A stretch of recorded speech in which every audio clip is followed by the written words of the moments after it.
خبر شامل کریں گے چونیا قصور سے۔ وزیر اعلیٰ پنجاب مریم نواز کا گوشت کی پیداوار بڑھانے کا انقلابی منصوبے کا آغاز ہو گیا ہے۔ Secretary livestock Saqib Ali Ateel, director general توسیع ڈاکٹر محمد اشرف اور director livestock Lahore doctor Naeem Kanwar کی ہدایت پر additional director livestock Kasur doctor Azhar Nazir نے کہا، محکمہ livestock and dairy development نے وزیر اعلیٰ پنجاب محترمہ مریم نواز کے گوشت کی پیداوار میں اضافے اور فارمرز کی خوشحالی کے لیے ضلع میں لائف سٹاک کارڈ کی رجسٹریشن کا آغاز کر دیا ہے۔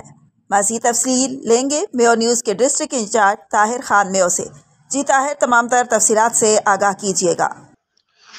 جی بالکل، deputy director livestock Chunian doctor Muhammad Asif نے کہا، اس سلسلے میں لائف سٹاک کارڈ میں دلچسپی رکھنے والے مویشی پال حضرات کے لیے ضلع بھر میں واقع ویٹرنری ہسپتالوں میں مویشی پال حضرات کی رجسٹریشن کی جا رہی ہے، جس کے لیے فارمرز بتائے گئے طریقہ کار کے مطابق رجسٹریشن کے لیے اپنے موبائل سے PLC کے بعد شناختی کارڈ نمبر لکھ کر 8070 پر بھیجے گا۔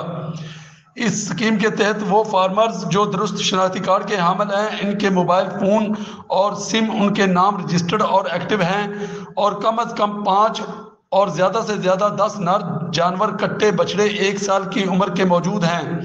فارمرز کسی بھی مالیاتی ادارے کا دہندہ نہ ہو اور محکمہ لائف سٹاک کے 9211 سسٹم پر رجسٹرڈ ہو۔